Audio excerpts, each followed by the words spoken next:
오늘 우리가 함께 나누실 말씀은 시편 37편 5절 말씀입니다. 시편 37편 5절 말씀, 구약성경 제가 가진 성경으로 828쪽입니다. 시편 37편 5절 말씀,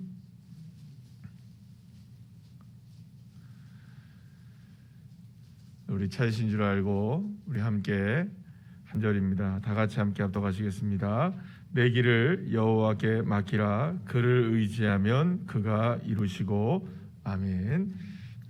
할렐루야. 오늘 우리가 2022년 신년 특별 새벽 예배 셋째 날 수요일 이 새벽에 하나님 앞에 우리가 시편 37편 5절의 말씀을 가지고 제목을 이렇게 한번 정해봤습니다. 우리 다 같이 한번 읽어볼까요? 시작. 우리 가족을 새롭게 하소서. 제가 사실은 오늘 그 말씀이 너무나 중요하면서도 사실상 가장 이야기하기가 어려운 부분이 사실은 우리의 가정에 관한 부분이 아닌가. 우리의 자녀들, 특히 우리의 가정에 관한 부분, 남편과 아내에 관한 부분, 이런 말씀이 아닌가라는 생각이 듭니다. 그래서 이 말씀을 준비하는 과정에 있어서도 저에게도 사실은 이 말씀을 어떻게 전해야 될까 많은 고민이 있었고 기도가 있었습니다. 그래서 오늘 말씀을 나누기 이전에 우리가 함께 분명하게 하나 생각해야 될 게 있습니다. 그건 뭐냐면 우리에게 믿음이 필요하다는 것입니다. 할렐루야. 무엇이 필요하다고요? 믿음이 필요하다. 어떤 믿음이냐? 가장 중요한 건 뭐냐면, 오늘 말씀에서 가장 중요한 건 뭐냐면, 하나님은 우리의 가정과 그리고 또 우리의 가족을 너무나 사랑하신다는 것입니다. 믿으십니까? 또 새롭게 하시기를 원하시고, 그 무엇보다 하나님은 우리의 가정, 우리의 가족에게 복 주시기를 원하시고, 은혜 베푸시기를 원하시고, 평강 주시기를 원하십니다. 그래서 우리 민수기 한번 6장 24절 26절 말씀 한번 볼까요? 다 같이 시작. 여호와는 내게 복을 주시고 너를 지키시기를 원하며, 여호와는 그의 얼굴을 내게 비추사 은혜 베풀기를 원하시며, 여호와는 그 얼굴을 내게로 향하여 드사 평강 주시기를 원하노라 할지니라 하라. 아멘. 할렐루야. 자, 그런데 바로 이러한 축복, 그러니까 이러한 축복이 누구의 뜻이냐? 하나님의 뜻이라는 겁니다. 그 다음 구절인데 27절 말씀 다 같이 한번 읽어볼까요? 시작. 그들이 이같이 내 이름으로 이스라엘 자손에게 축복할지니 내가 그들에게 복을 주리라. 아멘. 누가 복을 주신답니까? 하나님이 정말로 우리의 가정 그리고 또 우리의 가족을 축복하시기를 원하신다는 것. 그래서 지금 이 시간에도 하나님은 이 축복을 저와 여러분의 가정 위에, 가족 위에 풍성하게 나타나시고 계시고, 또 흘러가게 하시고 계시는 줄로, 그리고 넘쳐나게 하시는 줄로 여러분들 믿으시길 바랍니다. 그래서 하나님이 이와 같은 축복을 이스라엘 자손들의 가정마다 베푸시기를 주님이 원하신다는 겁니다. 그뿐이 아닙니다. 신명기 28장 너무나 축복의 말씀이 많은 구절이죠. 4절에서 6절 말씀, 하나님 이렇게 말씀하십니다. 시작.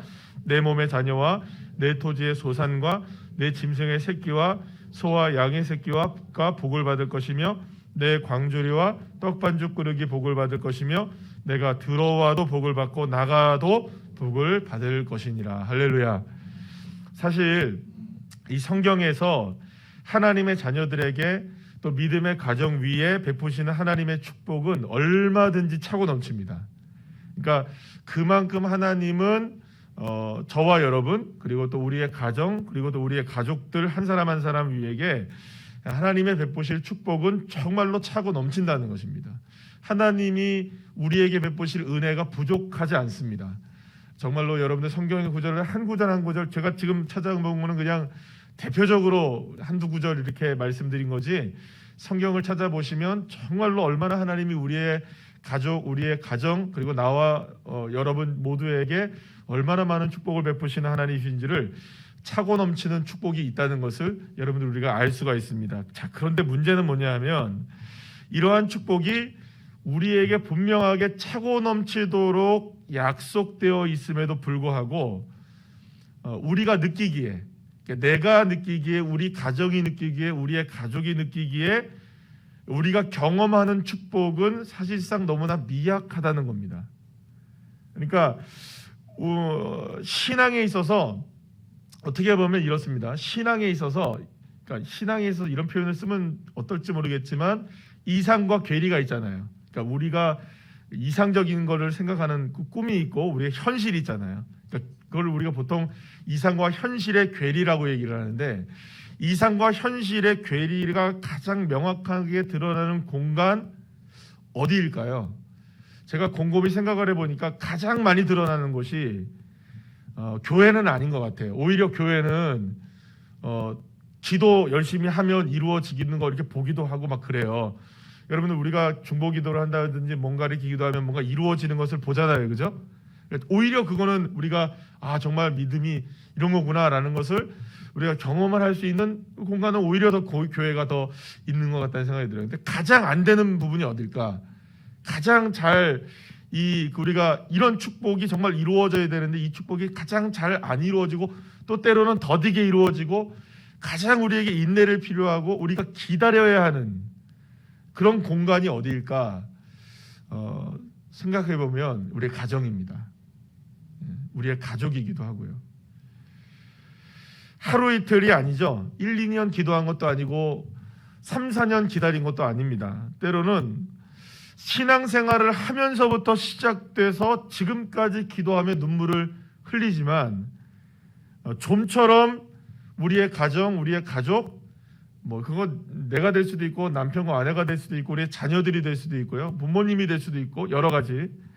좀처럼 이 축복의 문이 열리지 않은 채로 야속하게 계속해서 시간만 흘러가고 있는 그러한 변화되지 않는 그러한 모습이 가장 많이 드러나는 공간이 사실은 우리의 가정이 아닌가. 물론 여러분 애쓰지 않는 게 아니죠. 기도를 합니다. 노력도 해봅니다. 새벽에 나와서 기도도 하고 이렇게 우리가 기도하는 것처럼 철야도 해보고 금식도 해보고 애를 써보기도 하고 작정을 해보기도 합니다. 이렇게도 해보고 저렇게도 해봅니다. 누군가가 저렇게 하라고 하면 또 저렇게도 해보고요. 누군가가 이렇게 해보자고 하면 이렇게도 해보기도 합니다. 지금도 기도하고 있고 말씀을 믿지 않는 것도 아닙니다. 여러분 말씀 믿으시죠? 예, 그렇습니다. 그런데도 불구하고 좀처럼 변화가 일어나지 않는 공간, 가정, 우리의 가족들.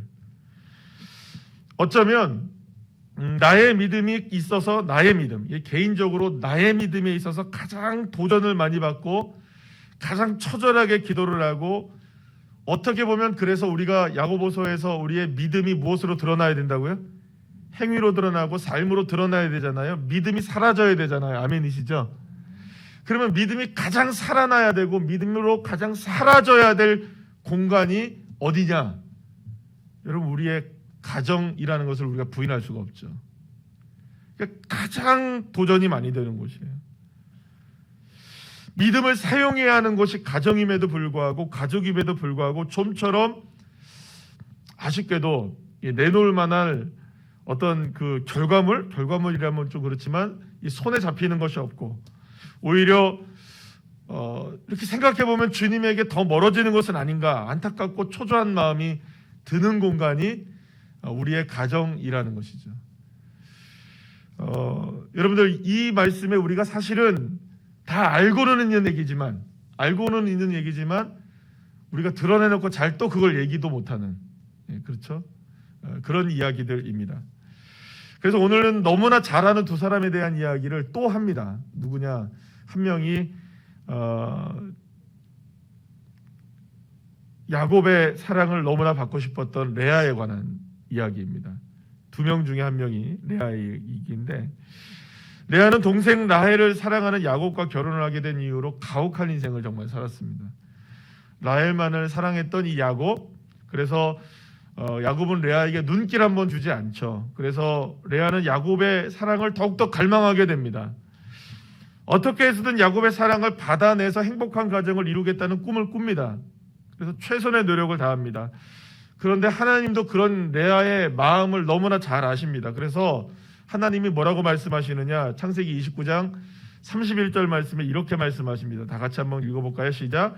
여호와께서 레아가 사랑받지 못함을 보시고 그의 태를 여셨으나 라헬은 자녀가 없었더라. 오히려 라헬은 자녀가 없는데 레아의 마음이 너무나 아프니까, 레아의 마음이 너무나 갈급하니까 하나님이 레아에게 무엇을 주십니까? 자녀를 주셔요. 그래서 레아가 야곱의 첫째 아들을 낳습니다. 장손이죠, 장손. 정말로 어떻게 보면은 아들 귀한 집 아니에요, 그죠? 쌍둥이 이삭이 나서 쌍둥이 낳았는데 그 중에 야곱인데 야곱이 아들을 낳았어요. 어떻게든 낳는데 장손이 르우벤을 낳았어요. 하지만 야곱은 레아에게 눈길 한번 또 주지 않아요. 그래서 결국에는 아들의 이름조차, 장손의 이름을 누가 짓느냐? 엄마가 지어요, 여러분. 말이 안 되는 일이잖아요. 아버지가 지어야죠, 그죠? 아버지가 이름을 져야 되는데 엄마 레아가 이름을 져요. 그래서 창세기 29장 32절 말씀 우리 다 같이 읽어볼까요? 시작. 레아가 임신하여 아들을 낳고 그 이름을 르우벤이라 하여 이르되 여호와께서 나의 괴로움을 돌보셨으니 이제는 내 남편이 나를 사랑하리로다 하였더라. 이렇게 시작된 이 레아의 아들 낳기가 계속 시작이 되는데요. 첫째 르우벤을 낳고 또 둘째 누구를 낳느냐? 시므온이라는 아들을 낳습니다. 근데 시므온이라는 뜻은 뭐냐? 첫 번째 아들이었던 이 르우벤의 뜻은 이제 남편이 나를 사랑하리로다, 이런 뜻이에요. 남편이 나를 사랑하겠지. 누구를 낳았으니까, 르우벤을 낳았으니까 나를 사랑하겠지. 내가 괴로움이 뭐 때문이냐? 남편이 나를 사랑하지 않기 때문이니까 이제 아들을 낳았으니 하나님이 내 괴로움을 보시고 이제는 남편이 나를 사랑할 거야 라는 그 기도의 제목이 담겨있는 이름이 르우벤이었단 말이에요. 둘째를 낳아요. 근데 시므온을 낳았는데 이 시므온의 뜻이 뭐냐? 내가 사랑받지 못함을 들으셨으므로. 누가 들으셨다고요? 하나님이 들으셨으므로 내게 이 아들도 주셨다, 이런 뜻입니다. 그러니까 여전히 누구의 사랑을 갈망하고 있는 겁니까? 남편 야곱의 사랑을 갈망하고 있는 거예요. 그러니까 남편한테 사랑을 못 받는다는 거예요. 하나님은 나를 돌보시고 계신 거 내가 알겠는데 누구와의 사랑이 필요하다는 겁니까? 계속 남편의 사랑이 필요하다는 거죠. 남편을 향한 이 레아의 마음 때문인지 셋째를 또 낳습니다. 셋째 레위를 낳게 되는데 셋째 그 레위의 뜻이 뭐냐? 남편이 지금부터 나와 연합하리로다. 그러니까 아직까지 연합했다는 말입니까? 안 했다는 말입니까? 아직 안 했다는 말이에요.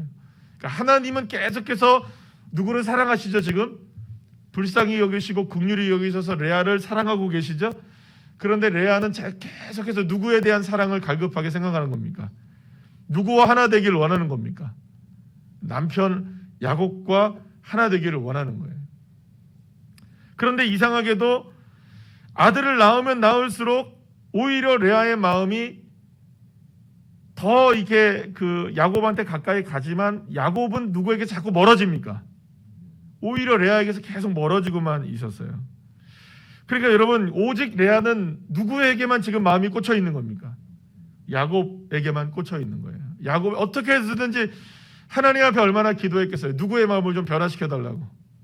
야곱이 내 남편이 나에게 좀 마음을 주고 나와 연합하도록, 그리고 나와 함께하도록, 나의 괴로움을 들을 수 있도록, 내가 정말 나를 사랑할 수 있도록 하나님 앞에 그토록 기도한 거예요.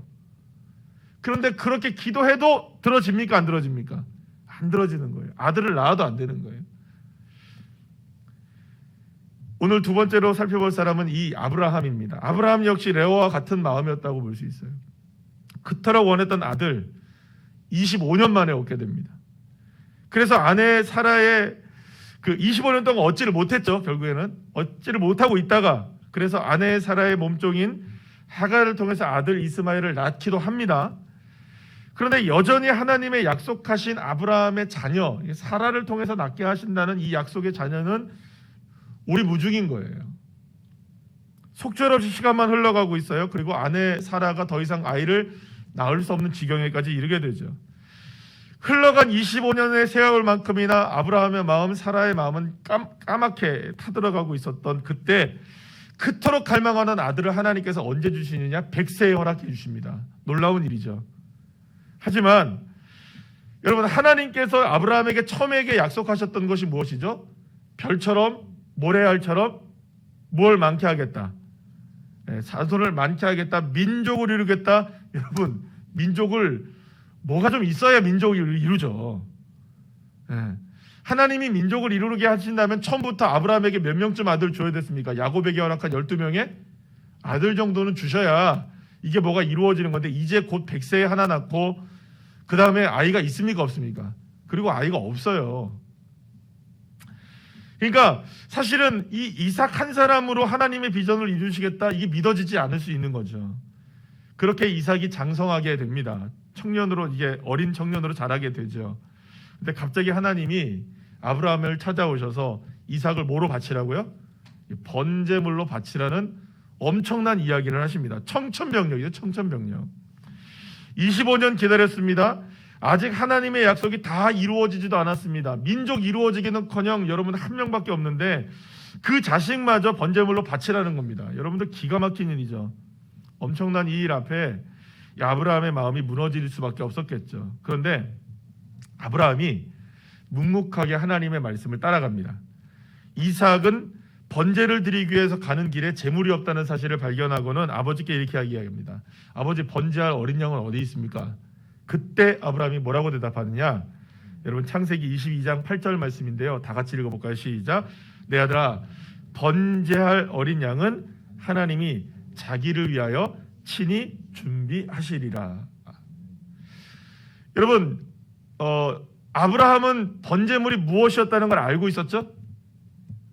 이삭이라는 걸 알고 있었습니다. 분명히. 그런데 이삭이라는 사실을 아브라함이 알고 있는데 하나님이 하나님을 향해서, 그러니까 이삭을 향해서 뭐라고 얘기하느냐? 하나님이 친히 준비하신다. 그럼 누가 준비되어 있다는 걸까요? 아브라함에게는 하나님이 준비하신 번제물은 무엇이다? 이삭이라는 고백이죠.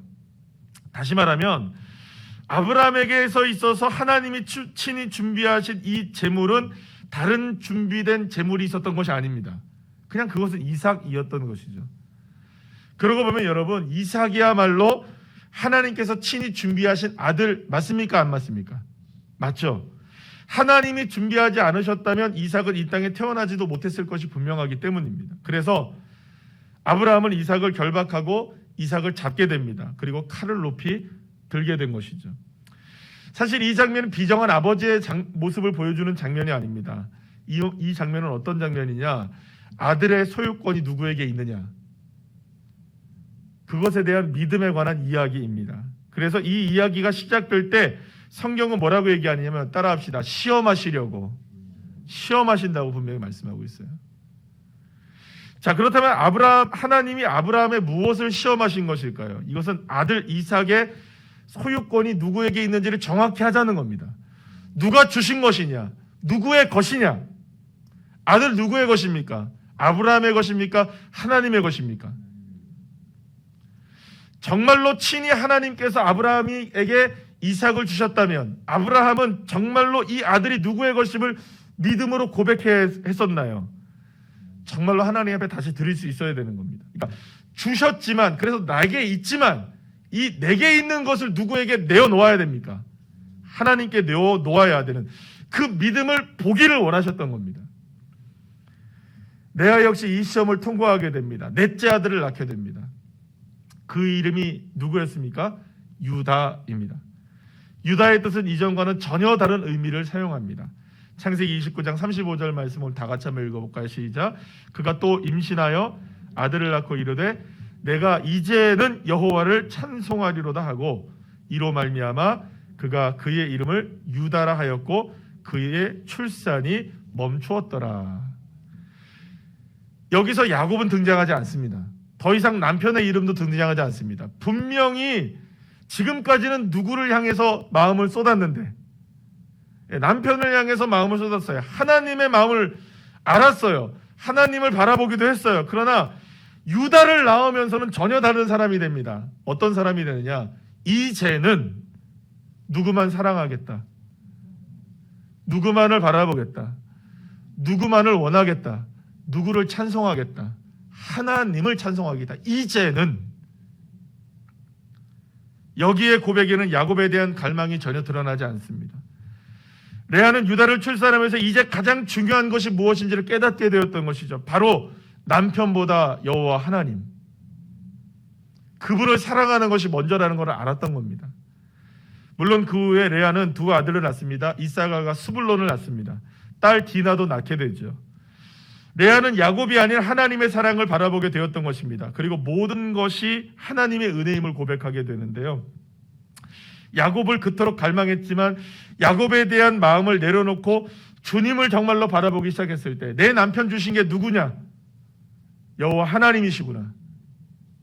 내가 여호와 하나님을 사랑하고 여호와 하나님을 갈망하면 그러면 남편을 얻게 되는 것이구나. 그걸 깨닫게 돼요. 그것이 누구의 이름으로 드러나게 되냐면 스불론이라는 이름으로 드러나게 돼요. 자기의 6번째 아들이죠. 스불론의 이름이 뭔지 아십니까? 따라합시다. 이제는 그가 나와 함께 살리라. 누가 사는 겁니까? 야곱이 나와 함께 사는 겁니다. 사는 거. 내 것 되어지는 겁니다. 누구를 사랑하니까? 하나님 앞에 드려지고 하나님 앞에 올려지고 하나님이 주셨음을 고백하고 하나님을 사랑하게 되고 주님에게 주권을 인정하게 되면 그때서야 비로소 야곱은 내 것이 되는 것이죠. 아브라함에게 있어서 자녀는 너무나 소중한 존재였습니다. 레아에게 남편 역시 너무나 소중한 존재였습니다. 그런데 하나님은 이 두 사람에게 모두에게 무엇을 요구하시느냐? 자녀 준 게 누구냐? 네 남편 허락한 게 누구냐? 자녀와 남편에 대한 사랑의 소유권 모든 것들을 다 주님의 것임을 정말로 인정하는 마지막 시험을 통과해야만 했던 것입니다. 그리고 그렇게 아들과 남편의 소유권을 전적으로 정말로 그냥 요만큼도 없이 다 내려놓았을 때 하나님은 비로소 아브라함을 통하여 새로운 역사를 이루게 하실 이삭을 통해 역사하시기 시작하셨고, 레아를 통해 여러분 유다를 낳게 되었잖아요. 분명히 장소는 누구입니까? 르우벤입니다. 그럼에도 불구하고 이스라엘의 장자는 누가 되어집니까? 유다가 되어져요. 여러분, 유다가. 예, 여러분, 이건 놀라운 역사입니다. 하나님이 새롭게 시작하신 하나님의 역사, 그것은 이삭을 드렸던 아브라함이 믿음으로 시작되었고 여호와 하나님의 은혜를 찬양하는 유다를 통하여서 시작되었던 것입니다. 여러분, 제가 그래서 처음에 말씀드린 것처럼 오늘 말씀 참 어려운 말씀입니다. 모르는 말씀도 아니고 힘든 말씀입니다. 왜 그럴까요? 아마도 그런 생각을 가지실 수 있습니다. 그래서 어쩌라고? 내가 안 한 거냐고? 내가 여태까지 그러면 내가 뭘 안 한 거냐고? 나도 다 했다고. 그래 뭘 또 더 하라는 거냐고? 여러분, 그러나 너무나 명확한 것은 처음에 말씀드린 것처럼 하나님은 우리의 가족과 우리의 가정이야말로 정말 새롭게 되기를 원하시고 계십니다. 저와 여러분을 향해서, 내 아들, 내 자녀들, 그리고 또 내 남편과 아내를 향해, 내 부모님을 향해서 하나님이 향하시고 계시는 그 마음은 우리의 마음보다 더 크시면 크시지 적지 않으십니다. 주님이 축복하시려고 하시는 그 마음 말입니다. 그런데 중요한 건 뭐냐? 그렇기 때문에 하나님을 향한 우리의 믿음, 하나님을 향한 주권이 가장 선명하게 드러나야 되는 공간이 우리의 가정이며 우리의 가족인 것입니다. 주님은 오늘도 우리를 아브라함이 걸었던 모리아 산으로 우리를 이끌어 가십니다. 레아의 끊임없는 기다림 시간 속에 우리를 이끌어 가고 계십니다. 그러나 하나님의 새롭게 하시는 능력은 믿음으로 모든 것을 정말로 내려놓을 때 하나님의 일하심이 드러나기 시작하는 겁니다. 그래서 하나님께서 아브라함이 이삭을 바치고 정말로 칼을 들었을 때 그때 아브라함에게 뭐라고 정말로 말씀하시느냐? 창세기 22장 18절 19절 말씀 다 같이 읽어볼까요? 시작. 내가 내게 큰 복을 주고 내 씨가 크게 번성하여 하늘의 별과 같고 바다의 모래와 같게 하리니 내 씨가 그 대적의 성문을 차지하리라. 또 내 씨로 말미암아 천하 만민이 복을 받으리니 이는 내가 나의 말을 준행하였음이라. 할렐루야. 어디서 준행하였나요? 내 자녀에게서 준행되어진 겁니다. 어디서 이루어졌나요? 내 남편 앞에서 이루어진 겁니다. 어디서 이루어져야 되나요? 내 가족에서 이루어져야 되는 겁니다. 다른 데 말고요. 물론 교회에도 이루어져야 됩니다. 사회에서도 이루어져야 됩니다. 그러나 어디에서 준행되어져야 합니까? 가장 어려운 공간입니다. 가장 부딪히는 일입니다. 새벽에 이렇게 마음을 먹고 우리 집에 가서 내 자녀를 딱 봤을 때 화가 이만큼 치밀어 오를 겁니다. 내 남편을 바라보면 화가 치밀어 오를 겁니다. 내 아내를 봐도 그럴 수 있습니다. 그렇게 부딪히는 그 공간, 내 말이 먹혀 들어가지 않고 내 믿음이 소용이 없어지는 그 공간, 수도 없이 내려놓게 되고 수도 없이 눈물을 흘리고 수도 없이 기도했지만 안 되는 그 공간, 거기야말로 하나님의 말씀이 준행되어야 할, 사랑하는 여러분, 그래서 도전합니다.